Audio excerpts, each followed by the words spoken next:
So, what's up sa inyo mga kuya? Ako nga pala si Kuya Len. At nagpabalik na naman tayo dito sa Rise Crossover. So, madaming darating ata ngayong midweek update. So, kaya gusto ko sana kayo turuan kung paano ba talaga nagana tong PT system or yung rank up PT. Okay, tuturo ko sa inyo lahat ng nalaman ko kasi kahapon buong araw ako nag-grind ng PT para mag-gets ko lang kung ano yung nagagawa ng PT. Kasi nakakalito talaga yung PT kasi nga hindi kompleto yung logs na ginawa nila for PT. Of course, isang malaking shoutout nga pala kay Mel Ann Basilia kasi kung hindi po sa kanya, hindi ko malalaman na meron pala tayong PT counter, no? So mamaya pag-uusapan natin yan lahat. Pero sasabihin ko muna sa inyo yung mga dapat nyo malaman kasi tungkol dun sa codes, tapos yung mga paparating na update bukas, possible. Okay, pag-uusapan muna natin yon bago natin talakayin yung rank up PT. So, unang-unang mga kuya is yung code na Vegeta N+, no? So, kung kayo kahapon trinay nyo, kuya, bakit hindi po nagana sa akin yung code na Vegeta N+? Yung, kasi ako nakakuha ko bakit ikaw kuya nakakuha ka? Ba't nakakuha ka nitong Vegeta na N+? Ang dahilan po ng 15 days, kailangan po is yung sa stats ninyo, punta kayo sa stats, dapat po meron kayong 15 days time played, okay? Kapag nag-login ka lang kayo ng 15 days, tapos, yung parang 15 days kayo naglaro pero login lang, hindi po counted yun. Kailangan may 15 days po kayo dyan, okay? Sa akin kasi 31 days na. 31 days na po akong naglalaro, okay? 1 month na, to be exact. So, kailangan may 15 days kayo para magamit nyo yung code. Kaya, ang problema, kasi kung di pa kayo 15 days, baka next update, magkaroon na naman ng bagong shadow, na mas malakas na shadow, hindi nyo na rin magagamit si Vegeta N+. So, yun lang yung malungkot doon. Sana binabaan nila yung requirements kahit mga 10 days, no? Kasi, I think yung iba sa inyo kahit paano nakapag 10 days na. Kasi may mga ka-guild din po ako na hindi na-claim yung code kasi nga under 15 days po sila. So, papakita ko sa inyo confirmation. Ayan, nakausap ko yung helper. Sabi po 15 days in game time. So, pag pumunta kayo stats, makikita nyo dito, kailangan po may 15 days kayo. Okay, next big topic na naman natin, no? So, ewan ko kung mangyayari to bukas kasi midweek update bukas eh. Kasi nagkaroon po ng bagong poll, no? So, ang gusto ng mga players, as of now, maging RPG type tong larong to. So, paano yung RPG type? Nagkaroon ulit ng poll doon kung paanong RPG type yung gusto nila. And so far, ang nananalo po is magkaroon po ng mga classes. Okay? So, kung hindi kayo aware sa mga classes or RPG type game, ito yung may mga swordsman, may archer, may mage, yun yung mga RPG classes. So, hindi ko alam kung paano nila i-implement to o ilalagay sa laro kung magkakaroon ng classes dito. Meron naman sa original na anime ng solo leveling, may mga classes naman, okay? Meron naman silang mage, merong assassin, merong archer, meron namang fighter, merong swordsman, halo-halo naman, may healer. So, hindi ko alam kung paano nila ilalagay yun. Medyo malaking project yun or malaking update yun pag nangyari kasi malaki pong gameplay ang magbabago doon. Kunyari, archer type ako, pwede akong dumamage sa, hindi lang yung shadow yung dadamage dito, tapos ako rin, dadamage. Na-damage naman tayo ngayon, pero parang magkakaroon ng bagong gameplay. So, hindi ko talaga alam kung paano nila gagawin yun. Parang hirap, kailangan ulitin yung buong laro pag ginawa yun. Medyo komplikado yun eh. Ewan ko kung paano nila gagawin yun. Pero for sure, hindi siguro to darating muna sa midweek update kasi kung lalagyan ng classes, depende kung anong classes yung mga ilalagay nila. Pwede namang maglagay ng mga classes mga ate kuya, pero buffs lang yung binibigay, okay? Kunyari, archer, ang binibigay na buffs is, shadow range. Gets nyo ba? Kasi, diba, long range ang archer. So, pwede yon. Kunyari naman, swordsman ako, ang bibigay na buff nun is weapon damage. Okay? Kunyari naman, mage ako, ang bibigay naman nun is shadow damage. Kung healer naman, ano bang pwede pag healer? So, hindi ko ma-imagine kung anong pwede pag healer. Comment nyo na lang. Pag, siguro, assassin, pwede movement of player speed. Player speed pwede para mas mabilis. Kunyari, mas mabilis ka mag-dash na kasi ang bagal ng dash ngayon eh. Tapos mabilis din yung run mo, okay? So, yun yung mga pwedeng nilang gawin kapag gusto nila lagyan ng classes. Pero kung fully RPG na classes yung ilalagay nila is medyo mahirap. Malaking overhaul yung gagawin nila sa laro. So, yun lang yung gusto ko paalam muna sa inyo bago tayo mag-move on sa main topic kasi malaki pong maapekto nito sa gameplay kapag nilabas na, okay? Bago tayo mag-proceed sa main video or main topic ng video natin, daanan muna natin tong mga nagpapa-wash out.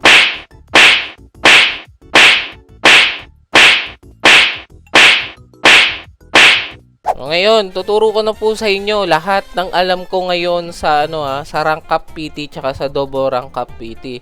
Unang-una, paano ba makita ang rank up PT counter? Okay?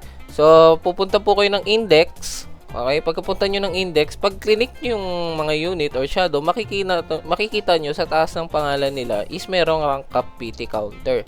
Okay? So, yung rank up PT counter, yan yung pagbabasehan nyo pag malapit na kayo sa PT. Okay? So, explain ko sa inyo mamaya kung paano nagana yan. Pero, kung wala pong nalabas sa inyong rank up PT counter, ang gawin nyo lang po is mag-reset kayo. Okay? X yung game, tapos pasok ulit kayo or mag-join kayo ng ibang server. Kasi napansin ko, may mga server po na hindi nalabas ang rank up PT counter. So, kaya siguro hindi ko to nakita nung una kasi wala pong nalabas sa server na sinalihan ko. May mga ganong server po, okay? So, hindi lahat ng server merong rank up PT counter or minsan nagloloko yung rank up PT counter. Hindi po siya nagpapakita. Kaya maganda po pag di nyo makita, mag-reset kayo ng game, i-exit nyo, rejoin kayo, o kaya lumipat kayo ng server. Okay? Ganun po yung gawin ninyo. So ngayon, paano ba nagana tong rank up PT counter, kuya? So, in-explain ko to nung nag-update. May sinusunod po silang counter. Pag umabot po ng 20, ibig sabihin nasa rank up PT counter na po kayo. Hindi after 20 ha. Ganito po yan. Kita nyo, 17 over 20 na ako. Pag umabot po yan ng 19 over 20, okay, 19 over 20, ang kasunod po nun is yung rank up PT, okay? So, doon kayo dapat naka-equip ng mas magandang mga relic na pang rank up or arise lock. Guaranteed po yan na magra-rank up, okay? Papakita ko sa inyo lahat ng example.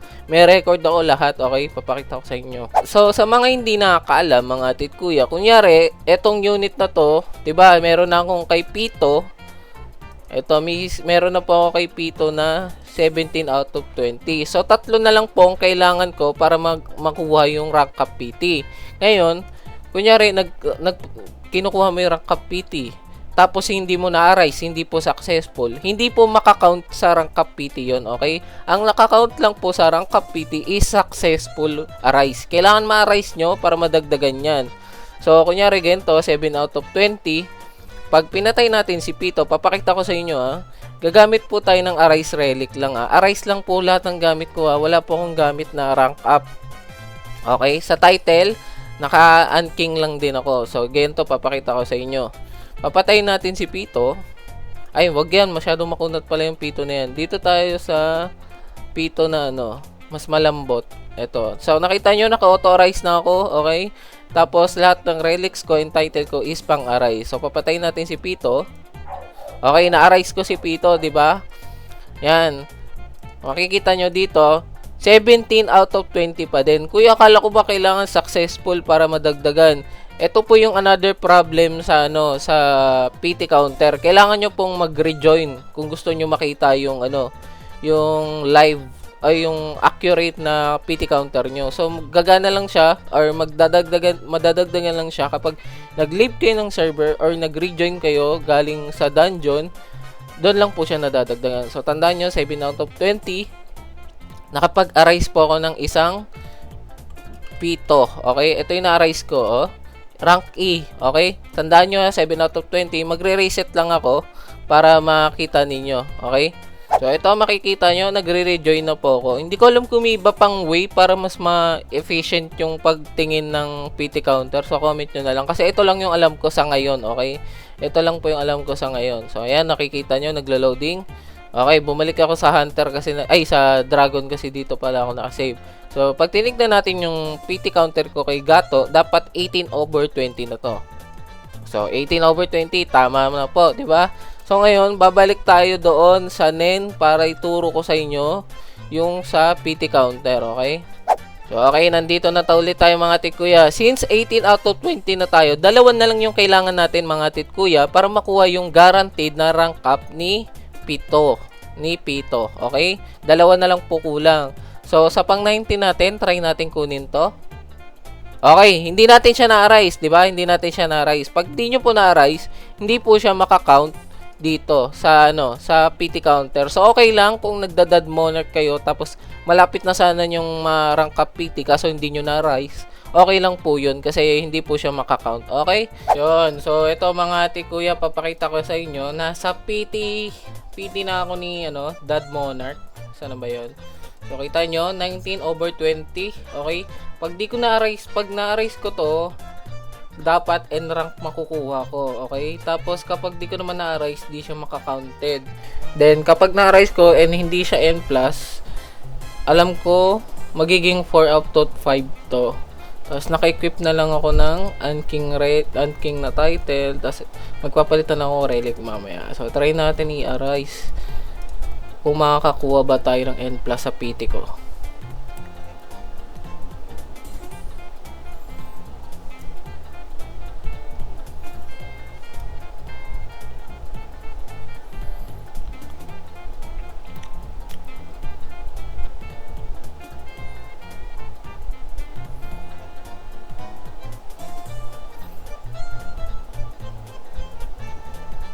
So, ito na, malapit na mamatay. Mag-switch tayo ng relic. Try natin. Okay. Hindi na-arise. So, tandaan nyo, 19/20. Dapat hindi magiging 20/20. Ay, 0/20 yan. Kasi hindi ko na-arise.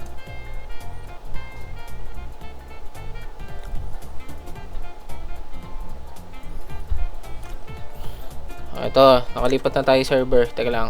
Baka ano ko. Ayan. So, titignan natin ulit yung index. Hunter. So, makikita nyo, 19/20 pa rin. Hindi siya counted, okay? So, pwede pa natin siyang i-arise ulit. Then, yun pa rin yung rank up PT ko. Okay lang yun. Huwag kayong kabahan na baka mag-reset or something na sayang yung PT counter nyo. Hindi po siya counted. So, okay, kita nyo, isa pa rin naman yung pito ko dito, rank E. So, try ulit natin. Okay, na-raise na po natin. So, dalawa na po yung pito ko. Okay? Kita nyo, dapat, na to, 19/20 na to. Ngayon, 18 pa rin siya kasi hindi pa rin ako nagre-reset. Dapat 19 na siya. Tatry nga natin kung magre-reset siya pag sumali ako dito.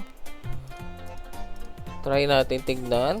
Nag-reset ba? So, hindi siya nagre-reset. Kailangan mo nga talagang mag-leave ng server or mag-rejoin. Okay. Pero dapat 19/20 na yan. And meron na tayong dalawang pito. Okay. So, sa pang 20/20 natin, dito po yung guaranteed na PT. Okay. Guaranteed PT. So, makikita nyo ulit, relics ko, wala pa akong any rank up na suot. Okay? Tapos, sa titles, wala din po akong rank up. Okay? So, dapat, ang makukuha nating pito dito is rank D. Okay? Rank D. So, papatayin na natin. So, nakita nyo, nagpop-up yung rank up PT. Ibig sabihin, gumana yung rank up PT ko. Kasi, pang 20/20 ko yun. Pag nangyari po yun, makikita nyo, nakuha ko si Pito ng rank D. So, ganun po nagana ang rank up PT. Okay? Sa pang 20, hindi po sa pinaka basta pag 19 na kayo, 19/20, ang kasunod po nun is PT na. Okay? Para hindi kayo malito. Baka sabihin nyo baka mapasobra kayo ng 20/20. Magre-reset po ulit yun. Okay? Papakita ko sa inyo. Sa NEN City, kay Pito, magre-reset po yan. Magiging 0/20 po ulit yan kapag na kompleto nyo yung rank up PT. So, papakita ko sa inyo. Magre-reset lang ako para makita nyo, diba? So, nandito na ulit ako mga kuya. Check natin yung ating index. Pag pumunta tayo kay Pito, kita nyo, 0/20 na. So, nag-reset na po ang rank up PT ko. So, lagi nyo, ito lang yung pinakatatandaan nyo. 19, pag 19 over 20 na kayo, ang kasunod po is guaranteed rank up PT. Okay? Yun lang po yung pinakatatandaan nyo. Okay?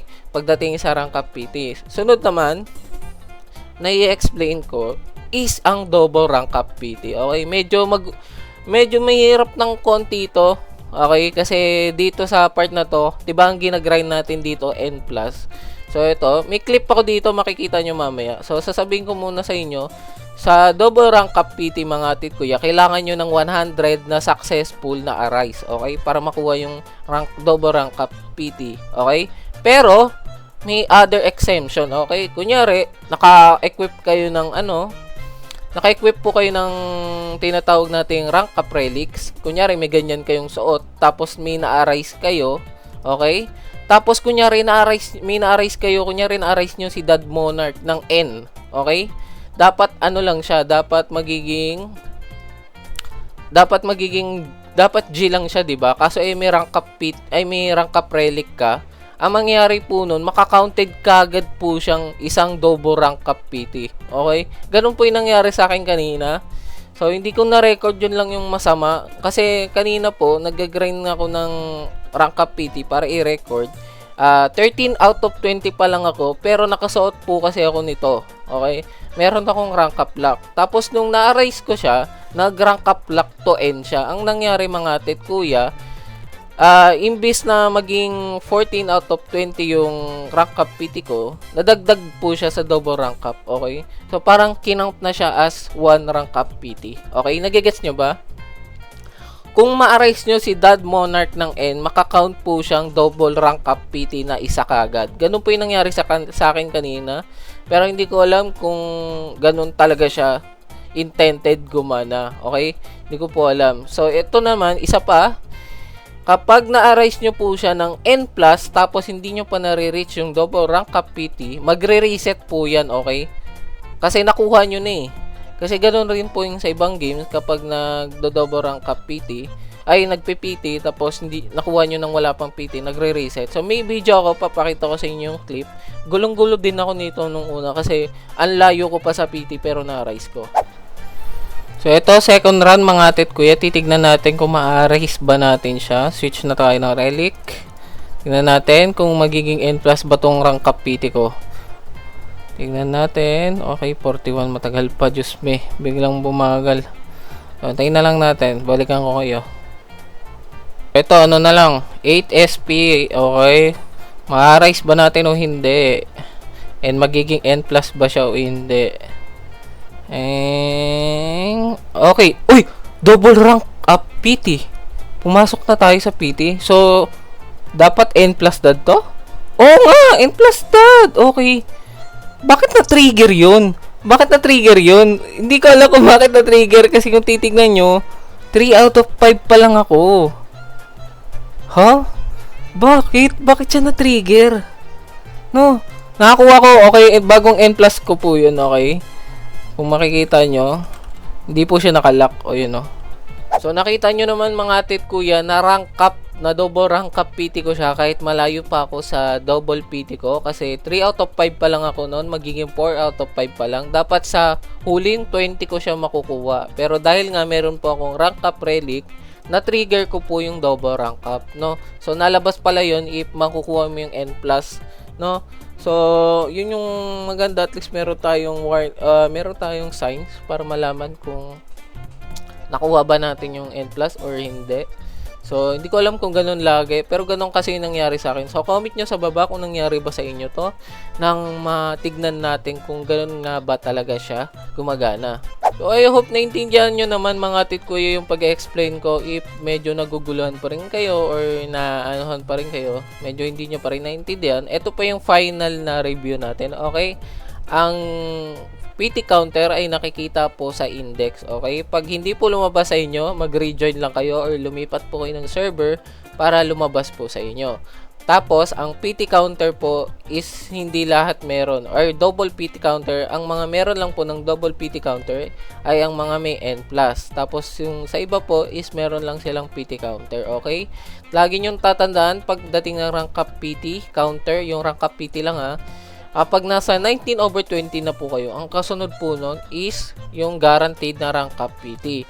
Pag nasa double rank up PT naman po kayo, eto, so pagdating nyo ng 4 out of 5, tapos 19/20 sa rank up PT, kailangan 19/20 tapos 4 out of 5, yun po yung guarantee na double rank up, okay? Pero pag meron kayong suot na rank up relic, ganito rank up relic, pwede nyo po matrigger yung double PT kaagad ng maaga, katulad ng nangyari sa akin na pinakita ko po sa video, okay? Tapos isa sa tatandaan nyo, kailangan po successful ang arise, okay? Pag hindi nyo po na-arise sila, pag di nyo na successfully na-arise, hindi po siya makakounted sa PT. Hindi na-arise ko pala yan. So, basta yung pag hindi nyo po siya na-arise, okay? Pag hindi nyo po siya na-arise, tama, hindi po siya counted sa rank up PT. So, wala kayong problema kung hindi nyo man ma-arise. Safe pa rin yung PT counter ninyo, okay? So, yun yung tatandaan nyo. So, I hope pinatutunan kayo sa video ngayon. Talagang inaral ko to kahapon. So, thank you pa rin talaga dun kay sa nag-comment about kung saan nakikita yung PT counter. So, shoutout talaga sa'yo. Thank you. Kung di dahil sa'yo, hindi ko maaaral tong PT counter. So, let's see kung sa susunod is magkaroon ng mas detail na logs na ilalabas yung mga devs kasi wala po nito sa logs, okay? Kailangan kong aralin to. Talagang kailangan ko i-testing. Naka 45 keys ako kahapon para lang mag-testing, okay? So, yun. I hope na may natutunan kayo mga titkuya. If may natutunan kayo, please like and share. If may natutunan kayo mga titkuya, please like and subscribe naman po, no? So, yun na rin yung notification bell para updated po kayo sa mga videos natin na katulad na ganito na binibigyan kayo ng update para sa mga parating na updates and mga pagbabago sa game. So hanggang dito na lang po ako mga titkuya, no? So kita-kita ulit tayo sa next video ng Arise Crossover bukas. Baka po merong midweek update. So mag-ready na kayo. Try nyo mag-grind ngayon ng N+, kahit isa or dalawa lang, no? Try nyo na mag-grind. Tapos ano pa bang kailangan nyo i-grind? Wala naman bukod sa shadow tsaka relic, no? So yun, weapon pala ngayon, nga pala nagawa ko ng weapon na mythic kahapon pa talaga to. Ewan ko bakit may double sharpness 8, nagbabag ata, ayun, nagbag nga. So yan, meron tayong 182 po yung lakas nung bagong mythical na kapag naka sharpness 8. So wala pa kasi akong pang enchant, ang mahal kasi. So kita nyo naman ang lakas nung bagong mythical na sword. So yan. So, kita-kita tayo mga titkuya next episode. Hanggang dito na lang po ako. Ingat kayo palagi and God bless po sa inyo. So, dito na lang. Paalam!